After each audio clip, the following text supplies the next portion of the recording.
In the 1960s and 70s, Fisherman's Wharf wasn't just a place to visit, it was a living, breathing part of the city's maritime tradition.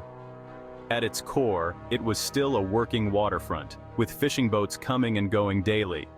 Fishermen, many of whom were Italian immigrants, would haul in fresh catches of Dungeness crab, fish, and shellfish from the bay, selling them directly to local markets and restaurants. This authentic connection to the fishing industry is what gave the wharf its magic during this time. Visitors could watch the fishermen unload their daily haul, knowing that the seafood they'd enjoy at a nearby restaurant had been pulled from the water just hours before. It wasn't unusual to walk along the piers and see nets and traps being prepared for the next day's work, adding to the sense that Fisherman's Wharf was not just a tourist attraction, it was a place where people lived, worked, and sustained traditions that went back generations. Family-owned restaurants, the heart of the wharf. What made the wharf so special during this era was the dominance of family-run local restaurants. These were often small, cozy spots with unassuming exteriors, but they were beloved for their fresh, high-quality seafood and authentic Italian cuisine. Many of these establishments had been owned by the same families for decades, their recipes passed down through generations, creating a loyal following of locals and tourists alike. Whether it was a heaping plate of fresh crab, a bowl of clam chowder in a sourdough bread bowl, or a platter of seafood pasta, the meals at these restaurants had a home-cooked feel that's harder to find at today's wharf.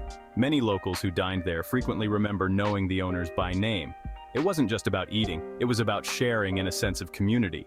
And let's not forget the sourdough bread, a staple at Fisherman's Wharf. Legendary neighborhood bakeries like Molinari's Bakery began their rise during this time, offering freshly baked loaves that perfectly complemented the local seafood. Tourism booms, but the charm remains. Even in the 1960s and 70s, Fisherman's Wharf was a major tourist destination. Visitors from across the world would come to experience the charm of San Francisco's waterfront.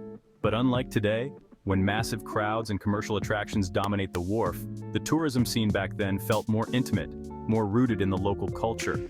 The restaurants were packed, but they weren't part of a large corporate chains. Tourists came not for flashy attractions, but for the simple pleasures of walking along the water, visiting fish markets, and enjoying an authentic seafood meal in a family-run restaurant. It was this blend of tourism and local life that made the wharf so appealing during these decades. You didn't feel like you were visiting a manufactured tourist trap. You felt like you were stepping into a real community, a slice of San Francisco's history. Fisherman's Wharf today. A different vibe.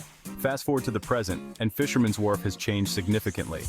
While it remains one of the city's top tourist spots, the character of the area has shifted. Today, the wharf is filled with large, corporate-owned restaurants and retail chains, catering to the millions of tourists who visit every year. Attractions like Pier 39 have brought in new types of entertainment, from amusement arcades to a colony of sea lions, creating a fun but very different atmosphere than in the past. Many of the small family-owned restaurants that once dotted the wharf have been replaced or commercialized. The sense of a tight-knit community has faded, making way for a more polished, tourist-centric experience.